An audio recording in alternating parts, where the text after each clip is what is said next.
Now, my next guests have got 40 albums between them. Emmylou Harris and Mark Knopfler have joined forces. And it's great to see you both. Thank you. Really, really good. Yeah. Have you been pals for a long, long time? Been friends? Well, we've known each other since sometime in the 80s. Right. Yeah, so I guess that's getting on there. Sure is. Over It sure 20 is. years. No, it's fine, though. It's absolutely fine. But it's taken you a little while to get this whole kind of collaboration on track, hasn't it? You've been wanting to do it for a while, haven't you? Well, I sang on a couple of tracks for a record of Mark's called Sailing for Philadelphia, but when he heard, you know, our voices together, I think he thought, well, maybe this is actually the beginnings of something else. Right. So he kept those tracks off and said, why don't we see if maybe we can do some more and eventually come up with an album. And because of our separate careers and recording and touring and everything, it did take a few years, but actually probably no more than 2 weeks in the studio. Right, so all that time to So get together. they were lovely, lovely, you know, gatherings of musicians and the songs and the making of the record. So we didn't labor over it for 7 years. No, it was just getting the timing right, isn't it? Right. It's just making sure that the schedules all fit together. The tracks, both of you wrote them. You wrote most of them, I believe. There's a couple of songs. A couple of them, but they're Mark's songs. Mark's mostly your stuff. What do you think it is about both of you working together that it just works? Because your voices do complement each other really well. Well, it was lucky for me, you know. People would be coming up and saying, your voices go well together. So, but I knew as soon as I heard Emmy singing that it was very much its own thing. Right. And then it was very strong, you know, with Emmy. And the male-female was a good shape, I think, for what I was trying to do, and the kind of songs that I was writing at the time. And I think and it seems a long time back now, but it's almost, in some ways, it's a post-9/11 record. In some ways, it is. And with "This Is Us," for instance, this song, I think I only wrote it because I just wanted to celebrate ordinary, what Emmy calls ordinary, extraordinary lives, just ordinary life and love. And I think a lot of people felt like that, though, after that terrible tragedy, that you kind of sort of got back to what was really important, and it made you think about things that probably we don't, because we're all so busy and rushing around and, you know, going shopping and buying things, and you don't actually ever sit down and think what is really important. And I think that's where the best songs come from, sadly, you know, but that's true, isn't it? That's where the real songs that really touch you come from. Well, there's a song on there called "If This Is Goodbye," which I wanted to work as a love song, you know, which is as more of a ballad kind of a thing. And I think when Emmy started singing it, she thought it was just yes, that. I mean, it was a beautiful song, but when Mark told me the backstory, the detail of, you know, it being inspired by the cell phone calls that the people made. People made in the especially towers. on the planes. Yeah. It just took on such an enormous power for me, the power of the words. It was actually a bit difficult to sing, you know, when we were learning the song and we were first tracking it, because it brought those events back home to me the way, you know, we've all been affected by it.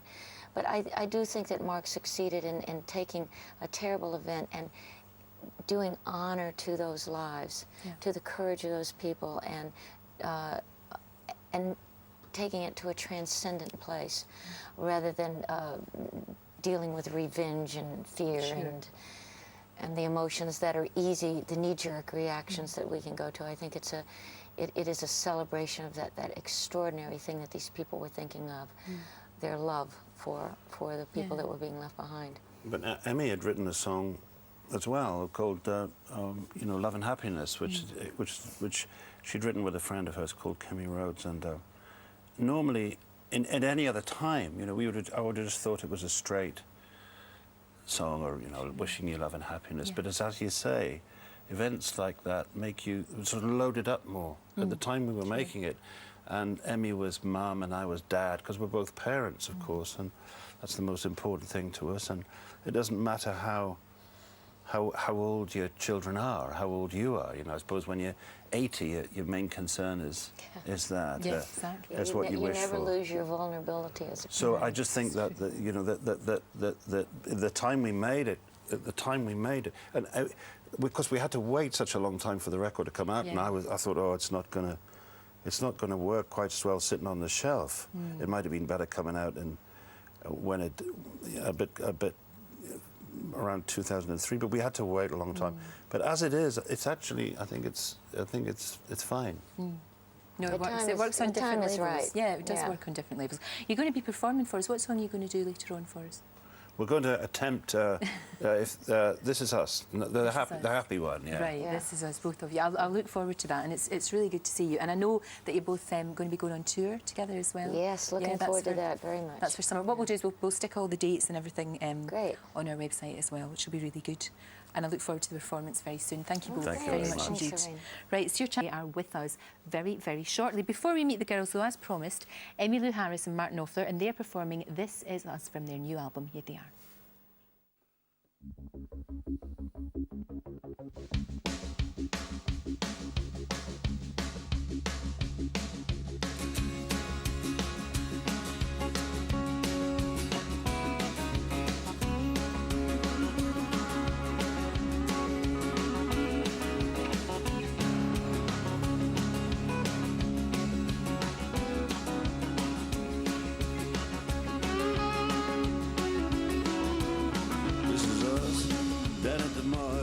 This is us in your daddy's car.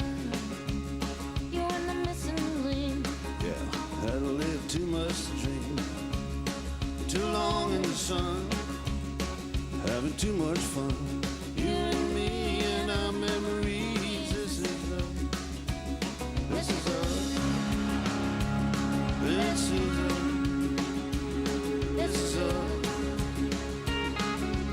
is us. Walking at the barbecue. Yeah, when I said I do. Hand driving on the bottom floor. You on the wedding cold wall. You in that amazing dress. I was stoned on love, I guess. You and me, we were meant to be. This is us. This is us. This is us. This is us. This is us. This is us on a honeymoon in a hotel room, sitting by the wishing well, shaking out a love hotel. Make the plans for the Sunshine State. Waiting at the terminal gate. You and me making history. This is us. This is us. This is us. This is us. This is us. This is us. This is us. This is us.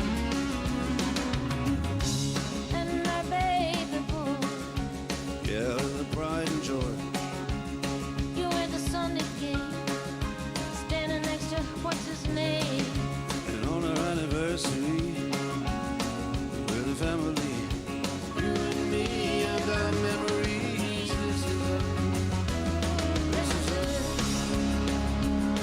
This is us. This is us. This is us. This is us. This is us. This is us.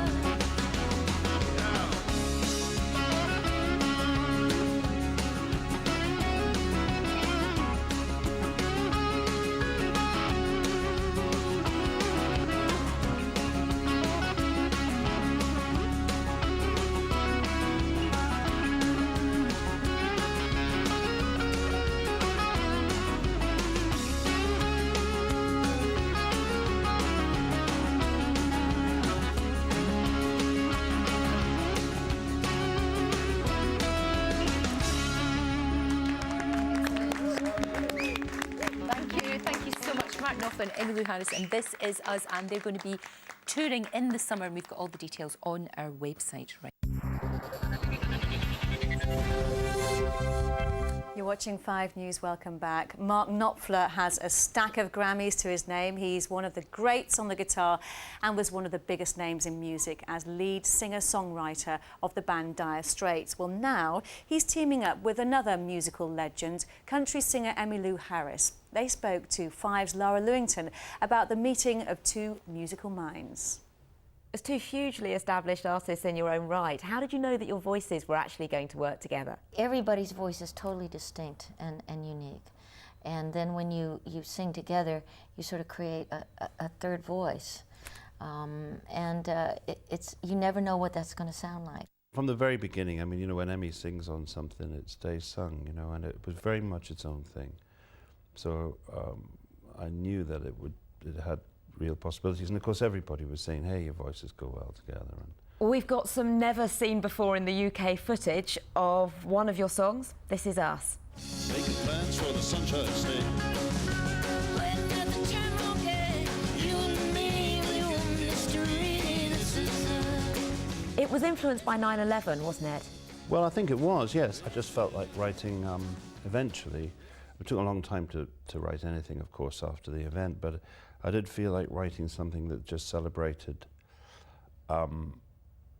what Emmy calls the ordinary, extraordinary life. You know, I think an event like that makes all the simple things stand out stronger in your life. I hear you had a horrible motorbike accident, Oh, yeah, that was nothing. I mean, and the rumour was that you couldn't play your guitar for 7 months. I could actually manage to get an electric guitar through the gap there before I could. It was fine. And you also had an accident a few years ago motor racing. Yeah, that was the other collarbone, I think. I think it was this one. And then the bike was this one. So but I you're don't really, matching, you know, yeah. matching. I don't wear off-the-shoulder dresses anyway, too often. You officially went solo from Dire Straits in 1996. How different has life been for you since then? With the band, it was great. I you know, thank the heavens for being able to do all that and have done it and everything. But I'm a happy guy, and I, you know, family is obviously paramount. Baby, get a blister on your thumb. We got to install microwave ovens. EMMYLOU, even before you joined forces with Mark, you'd already duetted with a lot of the greats. Bob Dylan, Roy Orbison. You must have a few stories to tell. Not here. No, really, don't have a whole lot of stories. But yeah, it's always wonderful to sing. I love duet singing. That's sort of where I found my, oddly enough, my own voice. It's sort of following the lead singer. And that was with Graham Parsons back in the early 70s. You've been spending a lot of time together, and clearly you're getting on musically, but how are you getting on behind the scenes? Oh, we're doing fine. As you can see, we sort of finish each other's sentences at this point. And the bruises are healing pretty nicely. Yes. What can I say?